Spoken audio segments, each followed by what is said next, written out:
കഴുകണം, ശുദ്ധീകരിക്കണം.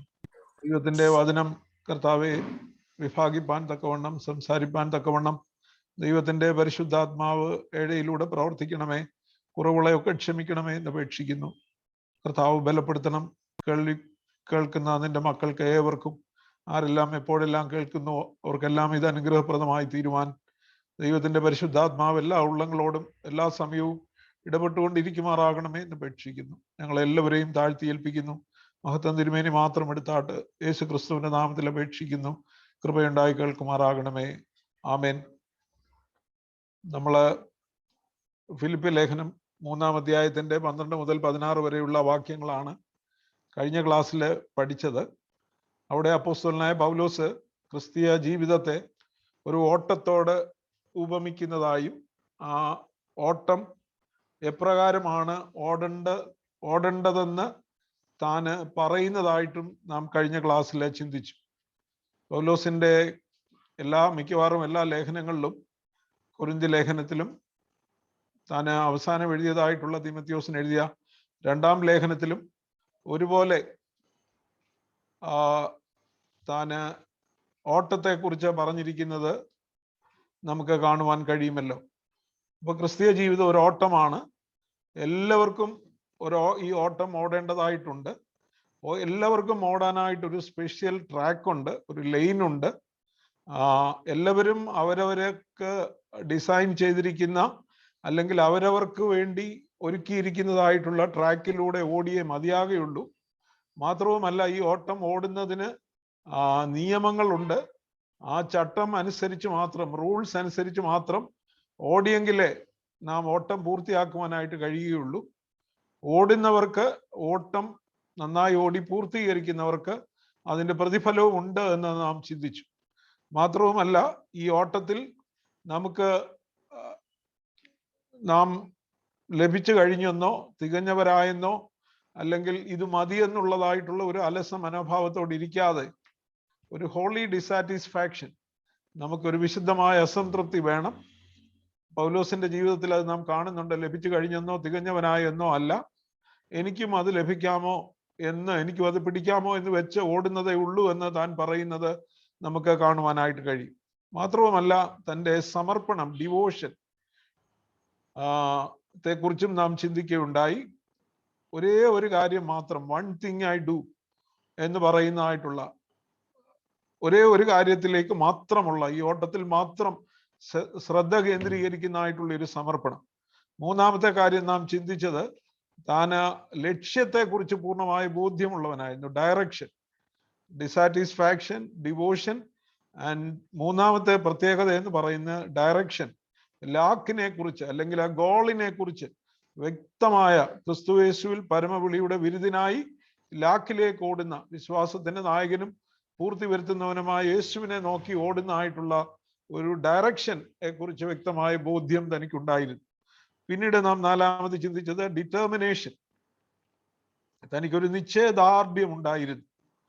5-ാമതായിട്ട് നാം ചിന്തിച്ചത് വളരെ അച്ചടക്കത്തോടെ, ഡിസിപ്ലിനോടുകൂടെ താൻ ഓടുന്നതായിട്ട് നാം ഒരുമിച്ച് ചിന്തിക്കുകയുണ്ടായി.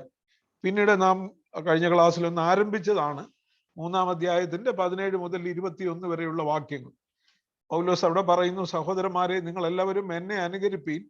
ഞങ്ങൾ നിങ്ങൾക്ക് കാണിച്ച മാതൃക പ്രകാരം നടക്കുന്നവരെയും കുറിക്കൊള്ളുവീൻ. ഞാൻ പലപ്പോഴും നിങ്ങളോട് പറഞ്ഞതുപോലെ അനേകർ ക്രിസ്തുവിന്റെ ക്രൂശിന് ശത്രുക്കളായി നടക്കുന്നു എന്ന് ഇപ്പോൾ കരഞ്ഞും കൊണ്ട് പറയുന്നു. അതാണ് 17-ഉം 18-ഉം വാക്യങ്ങൾ നാം വായിച്ചത്. സന്തോഷിപ്പാനായിട്ട് പറയുന്നതായിട്ടുള്ള പൗലോസ് അപ്പോസ്തലൻ, സന്തോഷിപ്പീൻ, വീണ്ടും സന്തോഷിപ്പീൻ, കർത്താവിൽ എപ്പോഴും സന്തോഷിപ്പീൻ എന്ന് പറയുന്ന ഫിലിപ്പി ലേഖനത്തിന്റെ ചിന്താവിഷയം തന്നെ റിജോയ്സ് ഇൻ ദ ലോർഡ് എന്നാണ്. എന്നാൽ അതേ അപ്പോസ്തലൻ ഇവിടെ കരഞ്ഞുകൊണ്ടാണ് ചില കാര്യങ്ങൾ ഫിലിപ്പിയിലുള്ള വിശ്വാസികളോട് പറയുന്നത്. ഇവിടെ എന്താണ് താൻ പറയുന്നത്? എന്താണ് കരയുന്നതിന്റെ കാരണം? കഴിഞ്ഞ ക്ലാസ്സിലും നാം അതിനെക്കുറിച്ച് അല്പമായി ചിന്തിച്ചതാണ്. What was the reason behind the weeping of Paul? Why did Paul weep? എന്തുകൊണ്ട് പൗലോസ് കരയുന്നു? എന്തായിരുന്നു ആ കരയുന്നതിന്റെ പിൻപിലെ കാരണം? താൻ ജയിലിലായിരിക്കുന്നു. താൻ റോമയിലെ കാരാഗ്രഹത്തിലായിരിക്കുമ്പോഴാണ് താൻ ഈ ലേഖനം എഴുതുന്നത്.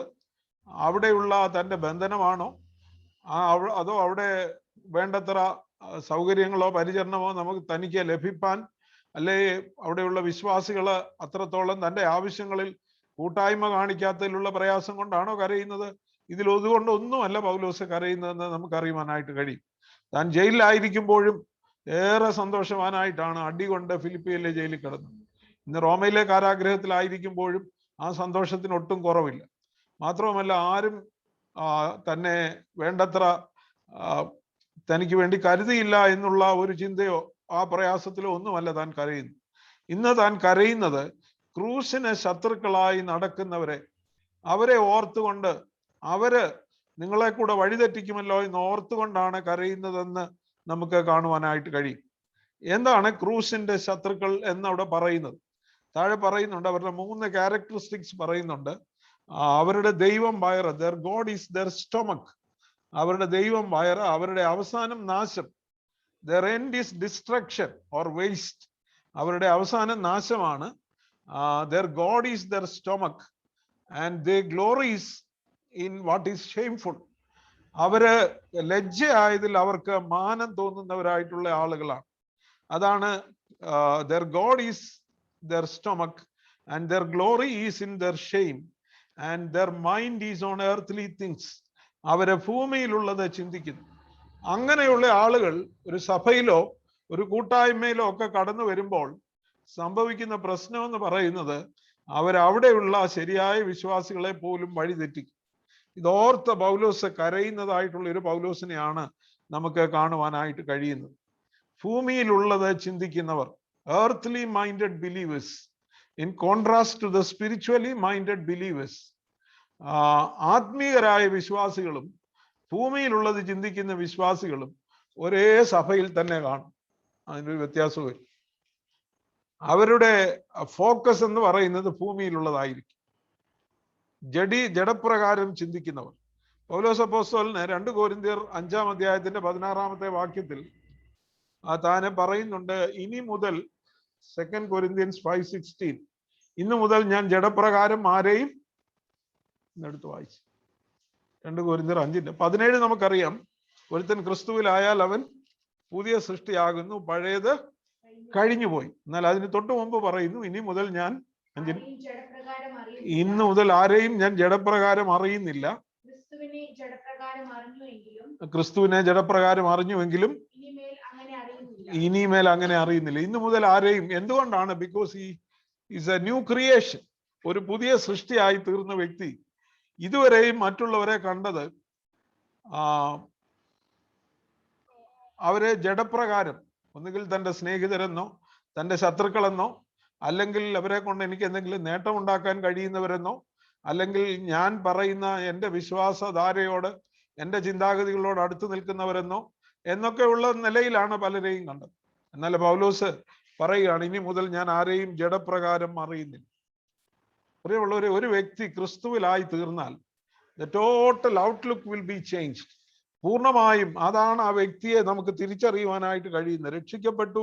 രക്ഷിക്കപ്പെട്ടു, വീണ്ടും ജന്മം പ്രാപിച്ചു, പുതിയ സൃഷ്ടിയായി തീർന്നു എന്ന് പറയുന്ന വ്യക്തികൾ അവരുടെ ദർശനത്തിൽ, അവരുടെ കാഴ്ചപ്പാടിൽ, അവരുടെ ചിന്താഗതിയിൽ മാറ്റം വന്നിട്ടുണ്ടെങ്കിൽ മാത്രമാണ് അവരെ യഥാർത്ഥത്തിൽ സ്വർഗീയ പൗരന്മാരെന്നവരെ വിളിക്കുവാനായിട്ട് കഴിയുന്നു. താഴെ വരുന്ന വാക്യത്തിൽ പൗലോസ് പറയുന്നുണ്ടല്ലോ, നമ്മുടെ പൗരത്വമോ സ്വർഗത്തിലാകുന്നു. അവർ ഭൂമിയിലുള്ളത് ചിന്തിക്കുന്നു, ബട്ട് അവർ സിറ്റിസൺഷിപ്പ് ഈസ് ഇൻ ഹെവൻ. നമ്മുടെ പൗരത്വമോ സ്വർഗത്തിലാകുന്നു.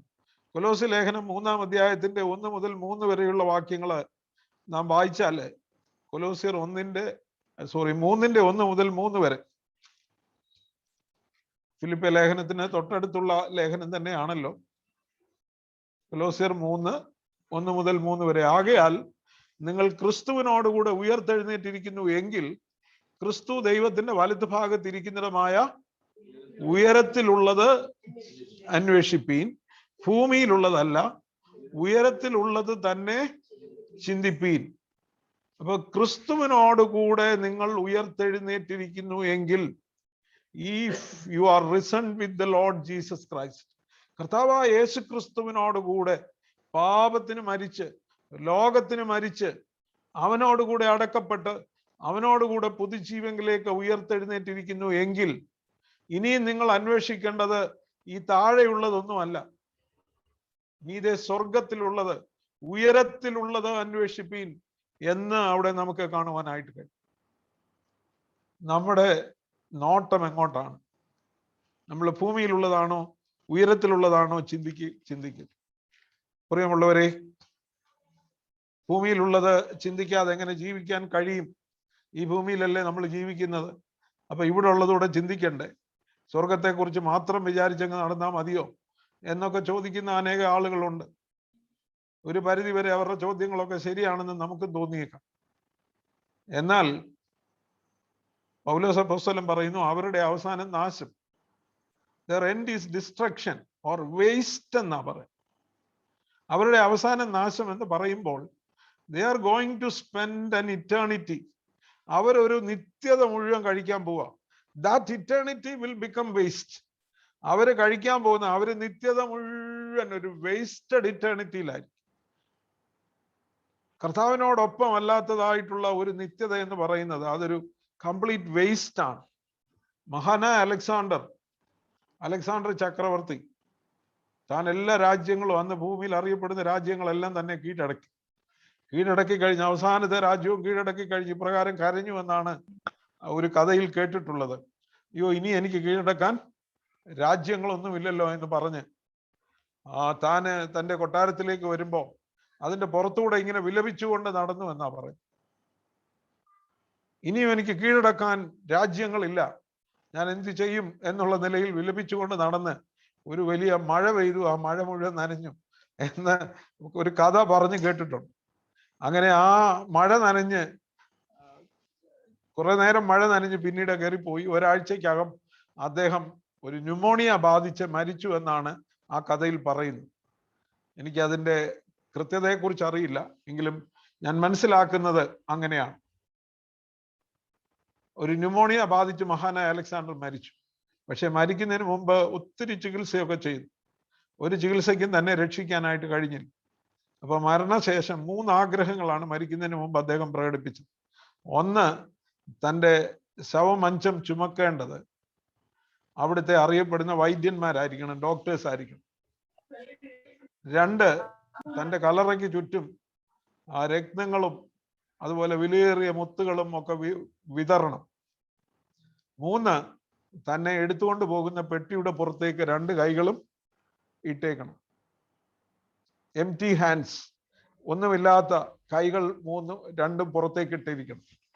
ഈ 3 ആഗ്രഹങ്ങളുടെ പിമ്പിലെ ഉദ്ദേശം എന്താണെന്ന് ചോദിച്ചാൽ, ഒന്ന്, ലോകത്തിലെ മരുന്നുകൾക്കോ ഡോക്ടർമാർക്കോ വൈദ്യന്മാർക്കോ ആർക്കും തൻ്റെ ജീവനെ രക്ഷിക്കാൻ കഴിഞ്ഞില്ല എന്ന് കാണിക്കേണ്ടതിന് ഡോക്ടേഴ്സ് തന്നെ തൻ്റെ ശവമഞ്ചം ചുമക്കണമെന്ന് താൻ ആവശ്യപ്പെട്ടു.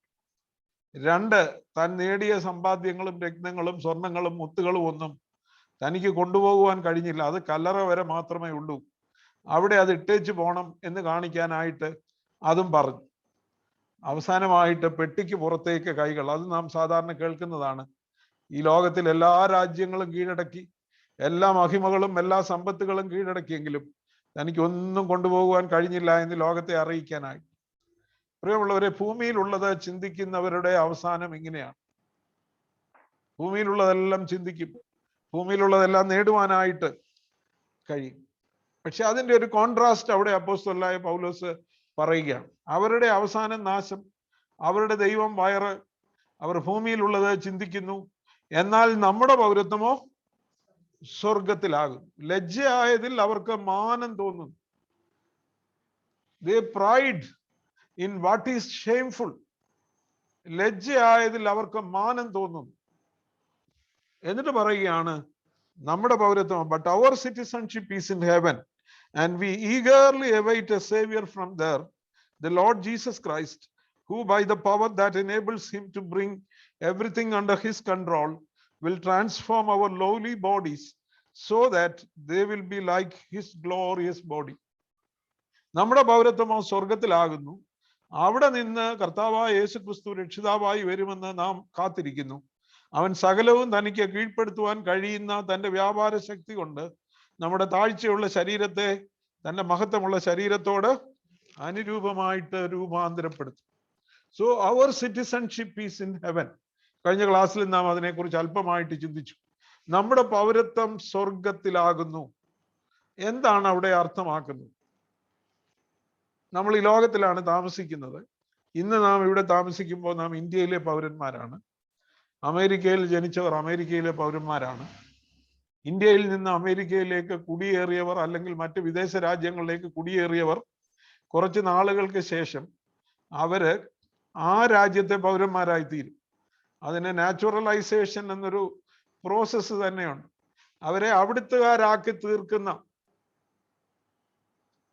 ഇന്ത്യയിൽ ജനിച്ചു വളർത്തപ്പെട്ടവര്, ഇന്ത്യയിൽ നിന്ന് കുറെ വർഷങ്ങൾക്ക് മുമ്പ് വിദേശത്തേക്ക് പോയവർ, പ്രത്യേകിച്ച് അമേരിക്കയിലേക്കൊക്കെ പോയിട്ടുള്ളവർ, ഞങ്ങൾ അമേരിക്കൻ പൗരന്മാരെന്ന് അവർ തന്നെ അവരെ കുറിച്ച് സംസാരിക്കുന്നത് കേൾക്കുവാനായിട്ട് കഴിഞ്ഞിട്ടുണ്ട്.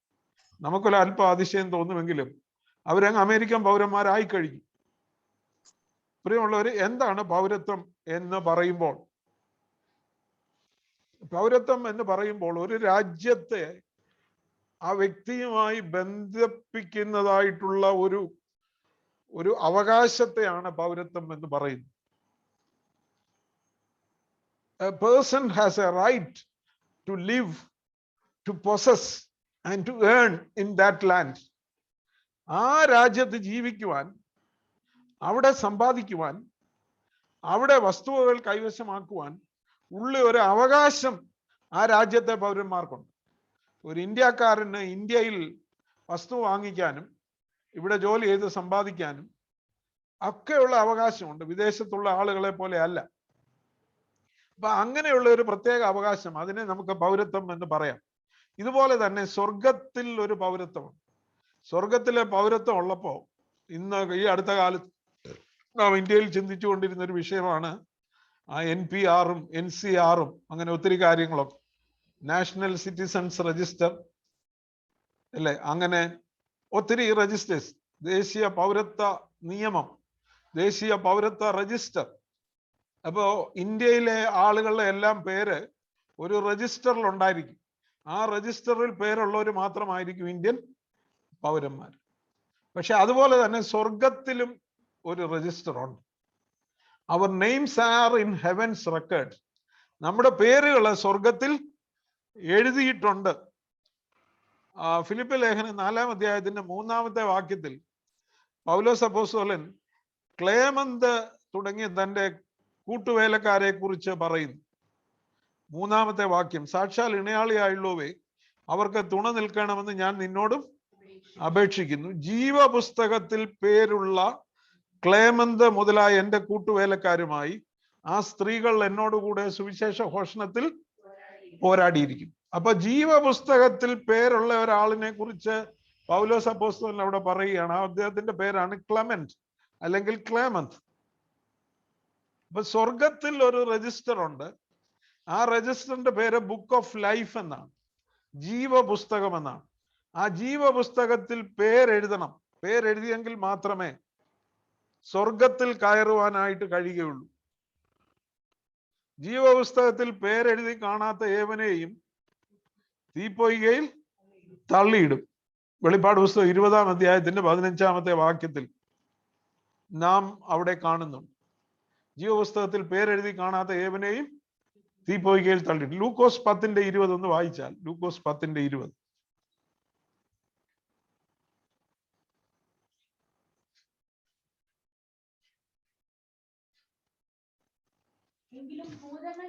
എങ്കിലും ഭൂതങ്ങൾ നിങ്ങൾക്ക് കീഴടങ്ങുന്നതിലല്ല, നിങ്ങളുടെ പേർ സ്വർഗത്തിൽ എഴുതിയിരിക്കുന്നതിൽ അത്രേ സന്തോഷിക്കും. അപ്പൊ സ്വർഗത്തിൽ പേരെഴുതിയിട്ടുണ്ട്. ആരുടെയൊക്കെ പേരെഴുതും? കർത്താവായ യേശു ക്രിസ്തുവിനെ രക്ഷിതാവായി സ്വീകരിച്ച് കർത്താവിന്റെ പാപത്തിന് വേണ്ടി കാൽവറി ക്രൂസിൽ യാഗമായി തീർന്നുവെന്ന് വിശ്വസിച്ച് മനുഷ്യരുടെ മുമ്പിൽ ഏറ്റുപറയുന്ന ഏവന്റെയും പേര് സ്വർഗത്തിൽ തീർച്ചയായും എഴുതപ്പെടും. മത്തായിയുടെ സുവിശേഷം 10-ാം അധ്യായത്തിന്റെ 32-33 ഒന്ന് വായിച്ചാൽ, മത്തായി 10:32-33.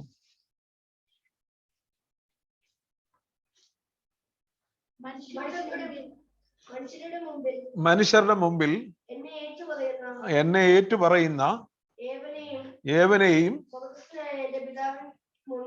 സ്വർഗസ്നായ എന്റെ പിതാവിന്റെ മുമ്പിൽ ഞാനും ഏറ്റുപറയും.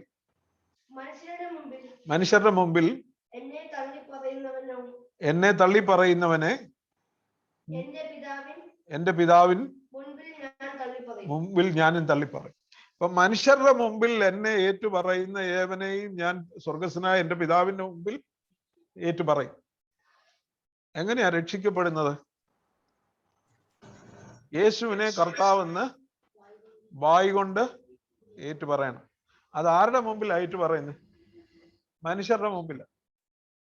ഞാൻ യേശു എന്റെ കർത്താവാണ്, രക്ഷിതാവാണെന്ന് മനുഷ്യരുടെ മുമ്പിൽ ഏറ്റുപറയുന്ന ഏവനെയും പിതാവായ ദൈവത്തിന്റെ സന്നിധിയിൽ വിശുദ്ധ ദൂതന്മാരുമായി വരുമ്പോൾ കർത്താവായ യേശു ക്രിസ്തു എന്റെയും പേര് അവിടെ ഏറ്റുപറയും. എന്റെ പേര് അവിടെ ഏറ്റുപറയുമ്പോൾ തീർച്ചയായും ഏറ്റുപറയണമെന്നുണ്ടെങ്കിൽ എന്റെ പേര് എവിടെ കാണണം? ജീവന്റെ പുസ്തകത്തിൽ കാണും. ജീവന്റെ പുസ്തകത്തിൽ പേരെഴുതി കാണാത്ത ഏവനെയും തീപ്പൊയ്കയിൽ തള്ളിയിട്ട് കളയും. ജീവന്റെ പുസ്തകം ദൈവത്തിന്റെ സന്നിധിയിലുണ്ട്. വെളിപ്പാട് പുസ്തകം 3-ാം അധ്യായത്തിന്റെ 5-ാമത്തെ വാക്യം നോക്കിയാൽ വെളിപ്പാട് 3:5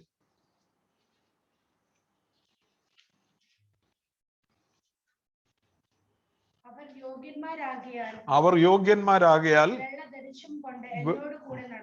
വെള്ള ധരിച്ചും കൊണ്ട് എന്നോടുകൂടെ നടക്കും. ജയിക്കുന്നവൻ വെള്ളയുടുപ്പ് ധരിക്കും. അവന്റെ പേർ ഞാൻ ജീവപുസ്തകത്തിൽ നിന്ന് മായ്ച്ചു കളയാതെ എന്റെ പിതാവിന്റെ സന്നിധിയിലും അവന്റെ ദൂതന്മാരുടെ മുമ്പിലും അവന്റെ പേർ ഏറ്റുപറയും. മത്തായി 10:32-33 വെളിപ്പാട് പുസ്തകം 22:27 ഒരുമിച്ച് വായിച്ചാൽ കർത്താവായ യേശു ക്രിസ്തു നമ്മെ കുറിച്ച് ഏറ്റുപറയുമ്പോഴാണ് നമ്മുടെ പേർ ജീവന്റെ പുസ്തകത്തിൽ നിലനിൽക്കുന്നതെന്ന് നമുക്ക് കാണുവാനായിട്ട് കഴിയും. There is a record in heaven that is called the book of life. ആരുടെ എല്ലാം പേര് ആ ബുക്ക് ഓഫ് ലൈഫിലെ ജീവന്റെ പുസ്തകത്തിൽ എഴുതിയിട്ടുണ്ടോ അവർക്കൊക്കെ ആ നഗരത്തിലേക്ക് പ്രവേശിപ്പാനുള്ള അവകാശമുണ്ട്. കുഞ്ഞാടിന്റെ ജീവപുസ്തകം എന്നാ പറയും. That is the book of life of the Lamb. കർത്താവായ യേശു ക്രിസ്തു തന്റെ രക്തത്താൽ വെളിപ്പാട് പുസ്തകം 5-ാം അധ്യായത്തിന്റെ 10-ാമത്തെ വാക്യത്തിൽ നാം വായിക്കുന്നു, അവൻ അറുക്കപ്പെട്ട്, കുഞ്ഞാട് അറുക്കപ്പെട്ട് അവന്റെ രക്തം കൊണ്ട് സകല ഗോത്രത്തിലും ഭാഷയിലും വംശത്തിലും ജാതിയിലും നിന്നുള്ളവരെ ദൈവത്തിനായിട്ട് വിലയ്ക്ക് വാങ്ങി. വിലയ്ക്ക് വാങ്ങിയപ്പോ ആ പേര് അവിടെ എഴുതി വെച്ചു. നമുക്കറിയാം, നമ്മളൊരു ട്രെയിനിൽ കയറിയാലും നമുക്കൊരു ബർത്ത് അവിടെ കിട്ടണമെന്നുണ്ടെങ്കിൽ എന്തോ വേണം? ആ ടിക്കറ്റ് എക്സാമിനർ കൊണ്ടുവരുന്ന ആ ലിസ്റ്റിൽ നമ്മുടെ പേര് കാണണം, അല്ലെങ്കിൽ ആ കോച്ചിൽ നിന്ന് നമ്മളെ ഇറക്കി വിടും. നമ്മുടെ പേര് സ്വർഗത്തിലുണ്ടോ? ജീവന്റെ പുസ്തകത്തിൽ. നമ്മുടെ പൗരത്വമോ സ്വർഗത്തിലാകും. കർത്താവ് യോഹന്നാന്റെ സുവിശേഷം 17-ാം അധ്യായത്തിൽ തന്റെ ശിഷ്യന്മാർക്ക് വേണ്ടി, നമുക്ക് വേണ്ടിയൊക്കെ അവിടെ പ്രാർത്ഥിക്കുന്നുണ്ട്. യോഹന്നാന്റെ സുവിശേഷം 17-ാം അധ്യായത്തിലെ മഹാപൗരോഹിത്യ പ്രാർത്ഥനയിൽ കർത്താവ് പ്രാർത്ഥിക്കുന്ന പ്രാർത്ഥനയുണ്ട്. 17-ാം അധ്യായത്തിന്റെ 15-ാമത്തെ വാക്യം 14 തൊട്ട് വായിക്കാം. ഞാൻ അവർക്ക് നിന്റെ വചനം കൊടുത്തിരിക്കുന്നു, ഞാൻ ലൗകികനല്ലാത്തതുപോലെ അവരും ലൗകികന്മാരല്ലായിക കൊണ്ട് ലോകം അവരെ പകച്ചു. ഞാൻ ലൗകികനല്ലാത്തതുപോലെ, മറിക്കണ്ട, ഞാൻ ലൗകികനല്ലാത്തതുപോലെ അവരും ലൗകികന്മാരല്ലാത്തത് കൊണ്ട് അവരെ പകച്ചു. They are not of the world. അവർ ലോകക്കാരല്ല, പക്ഷെ അവരെവിടാണ്? They are in the world but not of the world. കർത്താവ് പറയുന്ന പ്രാർത്ഥനയില്ല, താഴോട്ട് വായിക്കുമ്പോൾ നമുക്കത് കാണാനായിട്ട് കഴിയും. 15-ാമത്തെ വാക്യം, അവരെ ലോകത്തിൽ നിന്ന് എടുക്കണമെന്നല്ല, ദുഷ്ടന്റെ കയ്യിൽ അകപ്പെടാതെ വണ്ണം അവരെ കാത്തുകൊള്ളണം എന്നത്രേ ഞാൻ അപേക്ഷിക്കുന്നത്. ഞാൻ ലൗകികനല്ലാത്തതുപോലെ അവരും ലൗകികന്മാരല്ല. They are not of the world. ഞാൻ ലൗകികനല്ലാത്തതുപോലെ, they are in the world but not of the world. They are not of the world any more than I am of the world. ഞാൻ ലോകക്കാരനാകാത്തതുപോലെ, ആയിരിക്കാത്തതുപോലെ അവരും ലോകക്കാര് അല്ല. അപ്പൊ ലോകത്തിലാണ്, എന്നാൽ ലോകക്കാരല്ല. ഇപ്പോ അപ്പോസ്തലനായ പൗലോസ് ഈ കത്തെഴുതുന്ന ആർക്കാണ്? ഫിലിപ്പിയയിലുള്ള വിശ്വാസികൾ. ഫിലിപ്പിയ എന്ന് പറയുന്ന പട്ടണം എന്താ? അപ്പോസ്തല പ്രവൃത്തി 16-ാം അധ്യായത്തിൽ നാം വായിക്കുന്നുണ്ട്, റോമാക്കാർ കുടിയേറി പാർത്തതും ഗ്രീസിലെ ആ പ്രദേശത്തെ ഒരു പ്രധാന പട്ടണവുമാണ്. ഇപ്പൊ റോമാക്കാർ കുടിയേറി പാർത്തത് കൊണ്ട് ഇത് ഗ്രീസിലുള്ള ഒരു പട്ടണമാണെങ്കിലും they are governed by the Roman law because they are the citizens of Rome. And this particular city, Philippi, is hundreds of kilometers away from Rome, but they are ruled by the Roman law. 100 കണക്കിന് kilometre ദൂരെയാണ് റോമിൽ നിന്ന്. ഇത് ഗ്രീസിലുള്ള ഒരു പട്ടണമാണ്. എന്നാൽ ഇവിടുത്തെ നിയമം എന്ന് പറയുന്നത് റോമിലെ നിയമമാണ്. പ്രിയമുള്ളവരെ, അതുപോലെയാണ് നാം ഈ ലോകത്തിലായിരിക്കുമ്പോൾ നാം ലോകക്കാരല്ല. We are not governed by the law of this world. ഈ ലോകത്തിന്റെ അത് തുറന്ന് താഴോട്ട് വരുമ്പോൾ നാം പഠിക്കുന്നുണ്ട്. ഞാൻ അതുകൊണ്ട് അതിനെക്കുറിച്ച് വിശദമായിട്ട് പറയുന്നില്ല. നമ്മുടെ പേര് സ്വർഗത്തിൽ എഴുതിയിട്ടുണ്ടോ? സ്വർഗത്തിൽ ഒരു പോപ്പുലേഷൻ രജിസ്റ്റർ ഉണ്ട്. Who all will be populated or who all will be allowed to enter into heaven. ആരെല്ലാം സ്വർഗത്തിലേക്ക് പ്രവേശിപ്പാനുള്ള അനുവാദം ആർക്കെല്ലാം കിട്ടുമെന്ന് പേര് നേരത്തെ എഴുതിയിട്ടുണ്ട്. ഒരു ട്രെയിനിലെ ടിക്കറ്റ് ബുക്ക് ചെയ്ത് ബർത്ത് അലോട്ട് ചെയ്തെങ്കിലേ ആ ട്രെയിനിൽ യാത്ര ചെയ്യുവാൻ കഴിയുമെങ്കിൽ, എവിടെ ചെന്നാലും നമ്മൾ മുൻകൂട്ടി അനുവാദം വാങ്ങിച്ച് കയറണമെങ്കിൽ അതുപോലെ നമ്മുടെ പേര് അവിടെയും എഴുതിയിട്ടുണ്ട്. നമുക്കറിയാം, നാം സ്വർഗത്തിലെ പൗരന്മാരാണ്. സ്വർഗത്തിലെ പൗരന്മാർക്ക് ഒരു സ്വർഗത്തിലെ പാസ്പോർട്ട് വേണം. തന്നെയല്ല, ഇപ്പോൾ ഇന്ത്യക്കാരായ ആളുകൾ അമേരിക്കയിൽ ചെന്ന് താമസിച്ചാലും അവർക്കിപ്പോൾ ഒരു പുതിയ പ്രിവിലേജ് കൊടുക്കുന്നുണ്ട്, OCI കാർഡ്, അല്ലേ? Overseas citizens of India. 4 തലമുറ വരെ ഇന്ത്യക്കാരായ ആളുകൾക്ക് OCI കാർഡ് കിട്ടും. അതിന്റെ അർത്ഥം അവർക്ക് ഇന്ത്യയിലും പ്രോപ്പർട്ടി ഒക്കെ വാങ്ങാം. നമ്മളൊരു ഓവർസീസ് സിറ്റിസൺസ് ഓഫ് ഹെവൻ, അല്ലേ? ഭൂമിയിൽ താമസിക്കുന്ന സ്വർഗത്തിലെ പൗരന്മാര്. So we hold a passport of heaven. Our names are written in heaven. നമ്മുടെ പേരുകൾ സ്വർഗത്തില് എഴുതപ്പെട്ടിട്ടുണ്ട്. അത് ഉറപ്പുണ്ടോ? കർത്താവായ യേശുക്രിസ്തുവിന്റെ രക്തത്താൽ കഴുകപ്പെട്ട് യേശുക്രിസ്തുവിനെ പരസ്യമായി സാക്ഷിച്ചിട്ടുള്ളവർ, മനുഷ്യരുടെ മുമ്പിൽ യേശു എന്റെ കർത്താവാണെന്ന് പറഞ്ഞിട്ടുള്ളവർ, ഏറ്റു പറഞ്ഞിട്ടുള്ളവർ, ആ ഉറപ്പ് പ്രാപിച്ചിട്ടുള്ളവർ, അവരുടെ പേരുകൾ സ്വർഗത്തിന്റെ രജിസ്റ്ററിൽ എഴുതി വെച്ചിട്ടുണ്ട്. കർത്താവ് നമുക്ക് വേണ്ടി പ്രാർത്ഥിക്കുക. ഞാൻ ലൗകികനല്ലാത്തതുപോലെ അവരും ലൗകികന്മാരല്ലാത്തതിനാൽ അവരെ ദുഷ്ടന്റെ കയ്യിൽ അകപ്പെടാതെ വണ്ണം കാത്തുകൊള്ളണമേ എന്ന് കർത്താവ് പ്രാർത്ഥിക്കുന്നു. അത് നമുക്ക് വേണ്ടിയും പ്രാർത്ഥിച്ചതാണ്. രണ്ടാമതായിട്ട്, സ്വർഗീയ പൗരന്മാരുടെ പ്രത്യേകത എന്ന് പറയുന്നത് വി സ്പീക്ക് ഹെവൻസ് ലാംഗ്വേജ്. സ്വർഗത്തിന്റെ ഭാഷ സംസാരിക്കുന്നവർ. But quite often we speak earthly language in our conversations. ഈ സിറ്റിസൺ എന്നുള്ള വാക്കിന് ചില ട്രാൻസ്ലേഷനിൽ കോൺവെർസേഷൻ എന്ന പദമാണ് ഉപയോഗിച്ചിരിക്കുന്നത്. കോൺവെർസേഷൻ. പൊളിറ്റ്യൂമ എന്നൊരു വാക്കാണ് ഗ്രീക്കിൽ ഉപയോഗിച്ചിരിക്കുന്നത്. പൊളിറ്റ്യൂമ എന്നുള്ള വാക്കിൽ നിന്നാണ് പൊളിറ്റിക്സ് എന്ന വാക്കുണ്ടായത്. ഗ്രീക്കിലെ പൊളിറ്റ്യൂമ POLITEUMA എന്നായിരിക്കും അതിന്റെ ഉച്ചാരണം. അപ്പോ that word translated conversation or citizenship is taken from the Greek word പൊളിറ്റ്യൂമ. പൊളിറ്റിക്സ് എന്ന വാക്ക് അതിൽ നിന്നാണ് ഉണ്ടായത്. അല്ലെങ്കിൽ രാഷ്ട്രീയം എന്ന് പറയുന്നത്. നമ്മൾ രാഷ്ട്രീയം എന്ന് പറയുമ്പം ഒരു പ്രത്യേക അർത്ഥത്തിലാണ് ഇന്ന് ചിന്തിക്കുന്നത്. പക്ഷേ ആ വാക്കിന്റെ അർത്ഥം പൊളിറ്റിക്സ് എന്ന് പറയുമ്പോൾ it has to do with the behaviour of a person as a citizen of a nation. ഒരു രാജ്യത്തിന്റെ പൗരൻ എന്നുള്ള നിലയിൽ ആ വ്യക്തി ആ രാജ്യത്ത് എപ്രകാരം പെരുമാറണം എന്നുള്ളതാണ് ഈ പൊളിറ്റിക്സ് എന്ന വാക്കുകൊണ്ട് അർത്ഥമാക്കുന്നത്. നമുക്കറിയാം, മര്യാദ എന്നൊരു വാക്ക് മലയാളത്തിൽ പറയും മര്യാദയുണ്ട്. തമിഴിൽ മര്യാദ എന്ന് പറഞ്ഞാൽ അവിടുത്തെ റൂൾ ഓഫ് ദ ലോ. ഇത് ഇവിടുത്തെ മര്യാദ അല്ലെന്ന് പറഞ്ഞാൽ ഇത് ഇവിടുത്തെ നിയമം അല്ലെന്നാണ് തമിഴിൽ അതിന്റെ അർത്ഥം. അപ്പൊ മര്യാദ, ആ രാജ്യത്തിന്റെ മര്യാദയുണ്ട്, ആ രാജ്യത്തിന്റെ സംഭാഷണമാണ് ആ വ്യക്തി ഉപയോഗിക്കുന്നത്. ഒരു സ്വർഗീയ പൗരന്റെ സംഭാഷണം കേട്ടാൽ അറിയാം അവൻ സ്വർഗീയ പൗരനാണ്. അല്ല അവൻ എവിടുത്തുകാരനാണെന്നുള്ളത് അവന്റെ വാക്ക് ഉച്ചാരണം വെളിവാക്കുന്നു.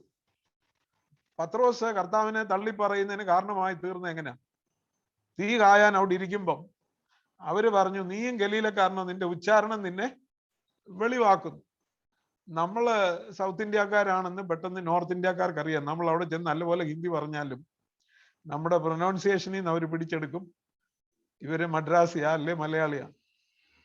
അപ്പൊ നമ്മുടെ ഉച്ചാരണം, ഇപ്പൊ സ്വർഗീയ പൗരന്മാരുടെ ഉച്ചാരണം, അവരെ സംഭാഷണം, അവരുടെ കോൺവെർസേഷൻ എങ്ങനെയുള്ളതാണെന്നുള്ളത് വളരെ വ്യക്തമായിട്ട് മനസ്സിലാക്കുവാനായിട്ട് കഴിയും. മാത്രമല്ല, spiritually minded person will enjoy discussing spiritual things. ആത്മീയമായി ഉള്ള ചിന്തകളുള്ള ഒരു വ്യക്തി, ഭൂമിയിലുള്ളത് ചിന്തിച്ചുകൊണ്ടിരിക്കുന്ന ആൾ എപ്പോഴും എന്തതിനെ കുറിച്ച് സംസാരിക്കത്തുള്ളൂ? ഭൂമിയിലുള്ളതിനെ കുറിച്ച്. ഭൂമിയിലുള്ള ഇത് ചിന്തിക്കുന്ന ആൾ എങ്ങനെ 10 കാശ് ഉണ്ടാക്കാം, എങ്ങനെ അവിടുന്ന് ഒരു 5 സെന്റ് സ്ഥലം വാങ്ങിക്കാം, അല്ലെങ്കിൽ എങ്ങനെ ആ കാര്യങ്ങള് അവര് സംസാരിക്കുന്ന എപ്പോഴും ഭൂമിയിലുള്ളതിനെ കുറിച്ച് ആയിരിക്കും.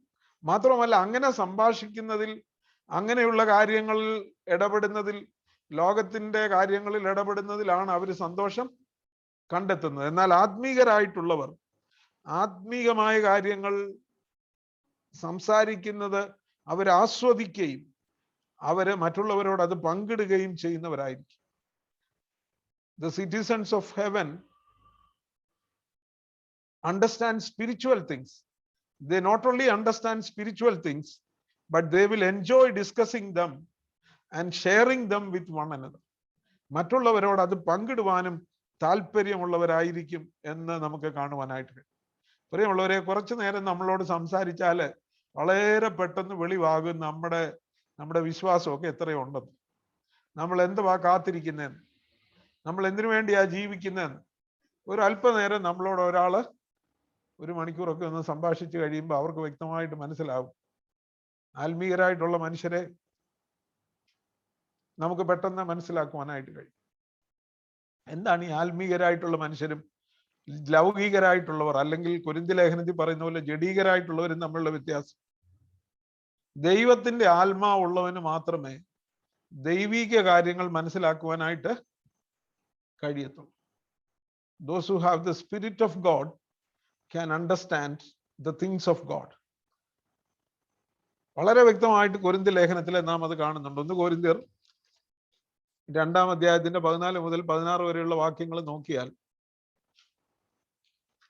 മനുഷ്യരിലുള്ളതും മനുഷ്യാത്മാവല്ലാതെ മറ്റാർക്കറിയും? പൗലോസ് അപ്പോസ്തലൻ വളരെ നല്ല ഒരു ആർഗ്യുമെന്റ് ആണ് അവിടെ വയ്ക്കുന്നത്. മനുഷ്യരിലുള്ളത്, 11-ാമത്തെ വാക്യം, മനുഷ്യനിലുള്ളത് അവനിലെ മനുഷ്യാത്മാവല്ലാതെ മനുഷ്യരിൽ ആരറിയും? നമ്മളെ ചിന്തിച്ചുകൊണ്ടിരിക്കുന്നത് എന്താണെന്നും നമ്മുടെ ഉള്ളിലുള്ളത് എന്താണെന്നും പുറത്തൊരാൾക്ക് പൂർണ്ണമായിട്ട് അറിയാൻ കഴിയത്തില്ല. എൻ്റെ ഹൃദയത്തിൽ എന്തെല്ലാം ചിന്തയാണെന്നുള്ളത് എന്നിൽ വസിക്കുന്ന ആത്മാവിന് മാത്രമേ അറിയുവാൻ കഴിയത്തുള്ളൂ. അതേ ടെർമിനോളജി, അതേ ലോജിക് വെച്ച് നോക്കിയാൽ ദൈവത്തിന്റെ മനസ്സിലുള്ളത് എന്താണെന്ന് ആർക്കാ അറിയാൻ കഴിയുന്നത്? ദൈവത്തിന്റെ ആത്മാവിനെ അറിയത്തുള്ളൂ. എൻ്റെ ഹൃദയത്തിലുള്ളത് എൻ്റെ ആത്മാവിനെ അറിയുവാൻ കഴിയുമെങ്കിൽ ദൈവത്തിന്റെ മനസ്സിലുള്ളത് ദൈവാത്മാവിനെ അറിയാൻ കഴിയും. അപ്പം ദൈവത്തിന്റെ മനസ്സിലുള്ളത് എന്താണെന്ന് നാം അറിയണമെന്നുണ്ടെങ്കിൽ നമുക്ക് എന്തോ കിട്ടണം? ദൈവത്തിന്റെ ആത്മാവിനെ കിട്ടണം. ദൈവത്തിന്റെ ആത്മാവിനെ നമുക്ക് ലഭിച്ചെങ്കിൽ മാത്രമേ ദൈവത്തിന്റെ ഹിതം എന്താണെന്നും ദൈവത്തിന്റെ ഇഷ്ടം എന്താണെന്നും നമുക്കറിയത്തുള്ളൂ. അത് തന്നെയാണ് പൗലോസ് പറയുന്നത്. മനുഷ്യനിലുള്ളത് 1 കൊരിന്ത്യർ 2:11, മനുഷ്യനിലുള്ളത് അവനിലെ മനുഷ്യാത്മാവല്ലാതെ മനുഷ്യരിൽ ആർ അറിയും? അതുകൊണ്ട് തന്നെ ദൈവത്തിലുള്ളത് ദൈവാത്മാവല്ലാതെ ആരും ഗ്രഹിച്ചിട്ടില്ല. നാമോ ലോകത്തിന്റെ ആത്മാവിനെ അല്ല, ദൈവം നമുക്ക് നൽകിയത് അറിവാനായി ദൈവത്തിൽ നിന്നുള്ള ആത്മാവിനെ അത്രേ പ്രാപിച്ചത്. So if you have the spirit of God, you will know the things of God. Things of God എന്ന് പറയുന്നത് ദൈവത്തിന്റെ കാര്യങ്ങൾ എന്താണെന്ന് അറിയണമെങ്കിൽ ദൈവത്തിന്റെ സ്പിരിറ്റ്, ദൈവത്തിന്റെ ആത്മാവ് നമുക്ക് വേണം. ദൈവത്തിന്റെ ആത്മാവ് ഉള്ളവൻ ദൈവത്തിനുള്ളത് ചിന്തിക്കുന്നവനാണ്, ദൈവിക കാര്യങ്ങൾ ചിന്തിക്കുന്നവനാണ്. ദൈവിക കാര്യങ്ങൾ ചർച്ച ചെയ്യുന്നതിൽ, സംഭാഷിക്കുന്നതിൽ, അത് മറ്റുള്ളവരോട് പറയുന്നതിൽ, പങ്കിടുന്നതിൽ സന്തോഷിക്കുന്നവനും ആനന്ദം കണ്ടെത്തുന്നവനുമാണ്. അല്ലാത്തവൻ ലോകത്തിന്റെ കാര്യങ്ങളെ കുറിച്ച്, ലോകത്തിലുള്ളത് ചിന്തിക്കും, ലോകത്തിന് വേണ്ടി ചിന്തിക്കും, ലോകത്തിന്റെ സുഖഭോഗങ്ങൾക്ക് വേണ്ടി, ലോകത്തിന്റെ എന്റർടൈൻമെന്റിന് വേണ്ടി, ലോകത്തിലെ വസ്തുവകളെ കുറിച്ച്, ലോകത്തിന്റെ ആർഭാടങ്ങളെ കുറിച്ച്, ലോകത്തിൽ എത്രത്തോളം മിടുക്കനായി തീരാം, എത്രത്തോളം സമ്പാദിക്കാം എന്നുള്ളതിനെ കുറിച്ച് ചിന്തിക്കുന്നവനായിരിക്കും. അതുകൊണ്ട് പ്രിയമുള്ളവരെ, നമ്മുടെ വാക്കുകൾ, we must speak the heaven's language. നമ്മൾ സ്വർഗത്തിന്റെ ഭാഷ സംസാരിക്കുന്നവരായിരിക്കും. If you are the citizens of heaven. അത് ദൈവത്തിന്റെ പരിശുദ്ധാത്മാവിനാൽ നമുക്ക് ദൈവത്തിന്റെ ഭാഷ അറിയുവാൻ, അത് മനസ്സിലാക്കുവാൻ, അതിനെക്കുറിച്ച് സംസാരിക്കുവാനായിട്ട് കഴിയും. അല്ലെങ്കിൽ എപ്പോഴും നമുക്കറിയാം, ലോകത്തിലെ സൗഭാഗ്യങ്ങൾ നേടുവാൻ, ലോകത്തിന്റെ സമൃദ്ധി നേടുവാൻ, ലോകത്തിൽ പണം സമ്പാദിക്കുന്ന ഇന്നത്തെ പ്രസംഗ പീഠങ്ങളിൽ പോലും അതാണ്. ഞാൻ ഈ പറയുന്നത് അടുത്ത കാലത്ത് സംഭവിച്ചായതുകൊണ്ടാണ്.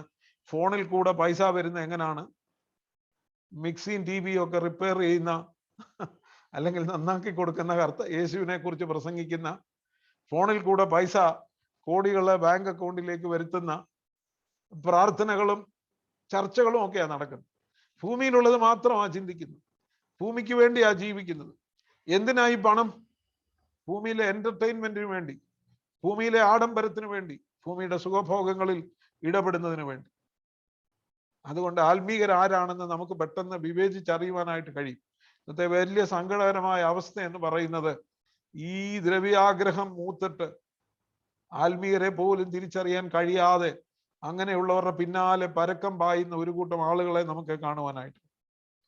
മാത്രവുമല്ല, they will not only speak heaven's language, they will be careful about how they speak.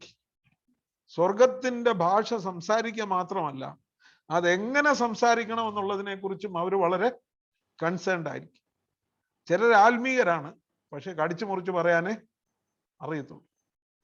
Heaven's language not only involves what we say, but also the way we say it. നാം എങ്ങനെ അത് പറയുന്നെന്നുള്ളതും സ്വർഗീയ ഭാഷയിൽ പ്രധാനമാണ്. കൊലോസ്യർ ലേഖനം 4-ാം അധ്യായത്തിന്റെ 6-ാമത്തെ വാക്യം നാം വായിച്ചാൽ, കൊലോസ്യർ 4:6,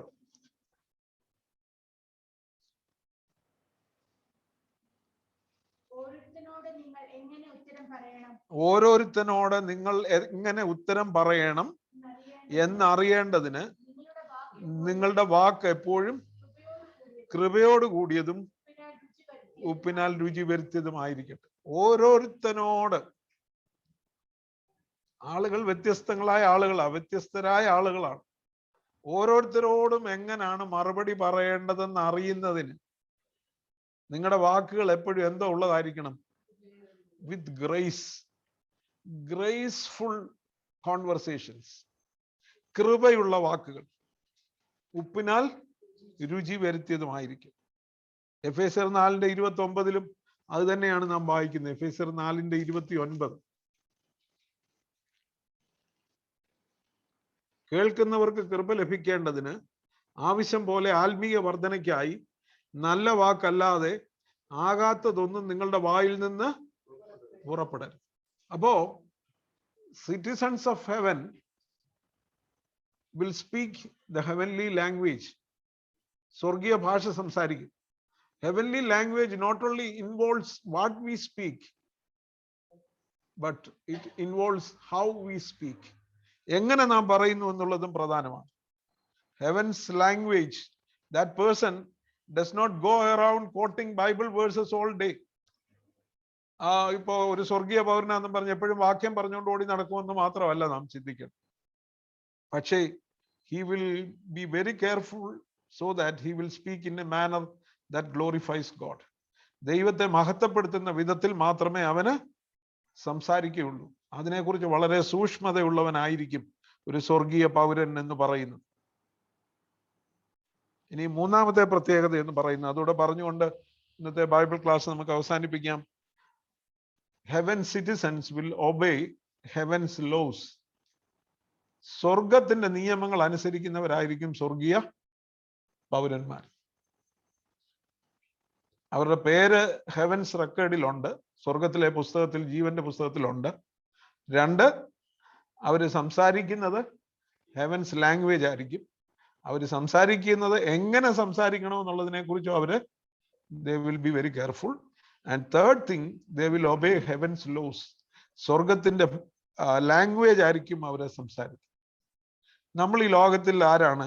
1 പത്രോസ് 2:11 നമുക്കറിയാം, അന്ധകാരത്തിൽ നിന്ന് അത്ഭുത പ്രകാശത്തിലേക്ക് വിളിച്ചവന്റെ സൽഗുണങ്ങളെ ഘോഷിപ്പാൻ തക്കവണ്ണം തെരഞ്ഞെടുക്കപ്പെട്ട ഒരു ജാതിയും രാജകീയ പുരോഹിത വർഗവും വിശുദ്ധ വംശവും സ്വന്ത ജനവുമാകുന്നു.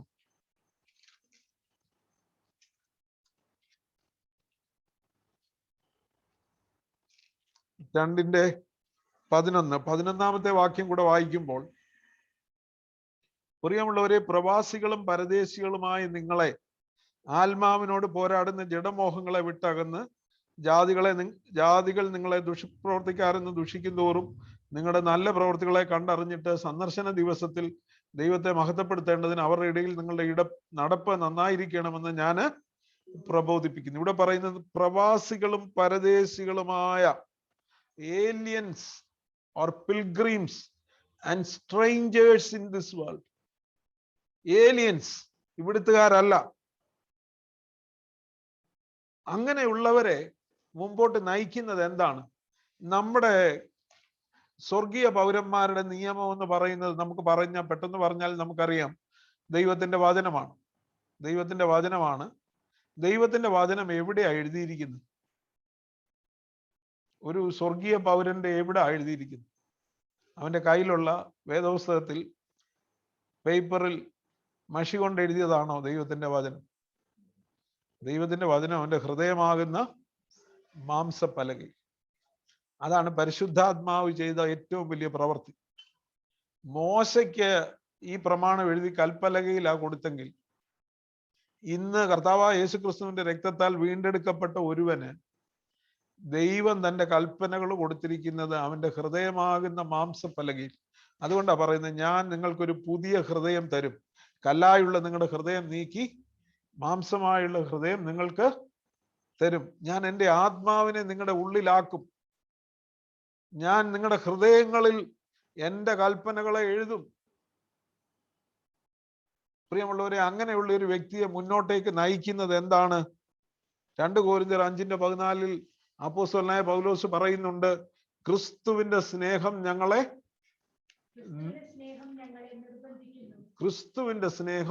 നിർബന്ധിക്കും. So the motivation of a heavenly citizen is the love of Christ. ഒരു സ്വർഗീയ പൗരനെ മുന്നോട്ടേക്ക് നയിക്കുന്നത് എന്തായിരിക്കും? യേശുക്രിസ്തുവിന്റെ സ്നേഹം. We are constrained by the love of God. ക്രിസ്തുവിന്റെ സ്നേഹം ഞങ്ങളെ നിർബന്ധിക്കും. നാം ചെയ്യുന്ന ഏത് കാര്യത്തിൻ്റെയും പിമ്പില് അതിൻ്റെ മോട്ടിവേഷൻ എന്ന് പറയുന്നത് ക്രിസ്തുവിന്റെ സ്നേഹമായിരിക്കും. അതാണ് നമ്മുടെ ഹൃദയങ്ങളിൽ ആഴത്തിൽ എഴുതിയിരിക്കുന്നത്. ആത്മാവിന്റെ പ്രമാണം നമ്മുടെ ഹൃദയത്തിൽ എഴുതിയിട്ടുണ്ട്. എന്നാൽ ജഡത്തിന്റെ ചിന്തകളെ അനുസരിച്ച് ജീവിക്കുന്നവർ 2 കൂട്ടം ആളുകളാണ് ലോകത്തിലുള്ളത്. ഒന്ന്, ആത്മാവിനെ അനുസരിച്ച് ജീവിക്കുന്നവർ. മറ്റൊരു കൂട്ടർ ജഡത്തെ അനുസരിച്ച് ജീവിക്കുന്നു. ആത്മാവിനെ അനുസരിക്കുന്നുവെങ്കിൽ നിങ്ങൾ ജഡത്തിന്റെ മോഹം നിവർത്തിക്കുകയില്ല. You will not gratify the desires of the flesh. അപ്പൊ സ്വർഗീയ പൗരന്മാർ സ്വർഗത്തിന്റെ നിയമങ്ങൾ അനുസരിക്കുന്നവരായിരിക്കും. അവരുടെ ഹൃദയമാകുന്ന മാംസപ്പലകയിൽ അത് എഴുതിയിട്ടുണ്ട്. ഒരു വ്യക്തിയെ സഹായിക്കുന്നതിന്റെ പിമ്പിൽ, ഒരു വ്യക്തിയോട് സംസാരിക്കുമ്പോൾ, ഒരാൾ നമ്മളോട് വളരെ മോശമായി ഇടപെടുമ്പോഴും നമുക്ക് തിരിച്ച് അവരോട് സൗമ്യതയോടെ സാവധാനതയോടെ പ്രതികരിക്കുവാൻ കഴിയുന്നതിന്റെ പിമ്പില് ദൈവത്തിന്റെ സ്നേഹം നമ്മുടെ ഹൃദയങ്ങളിൽ എഴുതപ്പെട്ടിട്ടുണ്ട്. അപ്പൊ സ്വർഗീയ പൗരന്മാരെ കുറിച്ചാണ് ഇന്ന് നാം ചിന്തിച്ചത്. 3 പ്രത്യേകതകൾ നാം പഠിച്ചു. ഇനിയുള്ള ചില പ്രത്യേകതകൾ അടുത്ത ക്ലാസ്സിൽ നമുക്ക് പഠിക്കാം. പ്രത്യേകിച്ചും നമ്മുടെ താഴ്ചയുള്ള ശരീരത്തെ തന്നെ മഹത്വമുള്ള ശരീരത്തോട് അനുരൂപമായി രൂപാന്തരപ്പെടുത്തും എന്നുള്ളൊരു വലിയ വാഗ്ദത്തം അവിടെ ഉണ്ടല്ലോ. അത് നമുക്ക് അടുത്ത ക്ലാസ്സിൽ പഠിക്കാം. എന്നാൽ ഇന്ന് നാം പഠിച്ച 3 പ്രത്യേകതകൾ എന്തൊക്കെയാണ്? ഒന്ന്, അവർ names are written in heaven's register, book of life. നമ്മുടെ പേര് സ്വർഗത്തിന്റെ ജീവപുസ്തകത്തിൽ എഴുതിയിരിക്കും. എങ്കിൽ മാത്രമേ നാം സ്വർഗീയ പൗരന്മാരെന്ന് അവകാശപ്പെടുവാനായിട്ട് നമുക്ക് കഴിയത്തുള്ളൂ. കുഞ്ഞാടിന്റെ ജീവപുസ്തകത്തിൽ പേരെഴുതിയിട്ടുണ്ട്. അല്ലാത്തവർക്ക് ആർക്കും കുഞ്ഞാടിന്റെ നഗരത്തിൽ പ്രവേശനമില്ല. നാം ലോകത്തിൽ ജീവിക്കുന്നുവെങ്കിലും ലോകക്കാരല്ല. We are in the world but not of the world, as Christ was not of the world. ക്രിസ്തു ലോകക്കാരല്ല അല്ലാതിരുന്നത് പോലെ തന്നെ നാമും ലോകക്കാരല്ല. എന്നാൽ നാം ജീവിക്കുന്നത് ലോകത്തിലാണ്. പിന്നെ രണ്ടാമതായിട്ട്, വി സ്പീക്ക് ഹെവൻസ് ലാംഗ്വേജ്. സ്വർഗത്തിന്റെ ഭാഷണമാണ് നമുക്കുള്ളത്. അത് എങ്ങനെ സംസാരിക്കണമെന്ന് പോലും ദൈവത്തിന്റെ ആത്മാവ് നമ്മെ നിയന്ത്രിക്കും. ദൈവത്തിന്റെ ഹിതമനുസരിച്ച് മാത്രമേ നാം സംസാരിക്കുകയുള്ളൂ. ആത്മീയ കാര്യങ്ങളെ സംസാരിക്കുന്നതിൽ സന്തോഷം കണ്ടെത്തുന്നവരും അത് പങ്കിടുന്നതിൽ സന്തോഷം കണ്ടെത്തുന്നവരുമായിരിക്കും. മൂന്നാമതായിട്ട്, വി ഒബേ ഹെവൻസ് ലോസ്. സ്വർഗത്തിന്റെ നിയമങ്ങളെ നാം അനുസരിക്കുന്നവരായിരിക്കും. പ്രിയമുള്ളവരെ, അങ്ങനെയുള്ള ഒരു സ്വർഗീയ പൗരത്വം നമുക്കുണ്ടോ എന്ന് ഇന്ന് നമുക്ക് നമ്മെ തന്നെ ദൈവകരങ്ങളിൽ ഒന്ന് താഴ്ത്തി ഏൽപ്പിച്ച് ചിന്തിക്കാം. അങ്ങനെയുള്ള ഒരു സ്വർഗീയ പൗരത്വം നമുക്കുണ്ടോ? സ്വർഗത്തിന്റെ ഭാഷ സംസാരിക്കുന്നവരായി, സ്വർഗത്തിന്റെ നിയമങ്ങൾ അനുസരിക്കുന്നവരായി, നമ്മുടെ പേര് സ്വർഗത്തിൽ എഴുതിയിരിക്കുന്നതിൽ സന്തോഷിപ്പാൻ തക്കവണ്ണം ദൈവത്തിന്റെ പരിശുദ്ധാത്മാവ് നമ്മെ സഹായിക്കട്ടെ, ഒരുക്കട്ടെ എന്ന് പ്രത്യേകമായിട്ട് പ്രാർത്ഥിക്കുന്നു. നമുക്ക് പ്രാർത്ഥിക്കാം.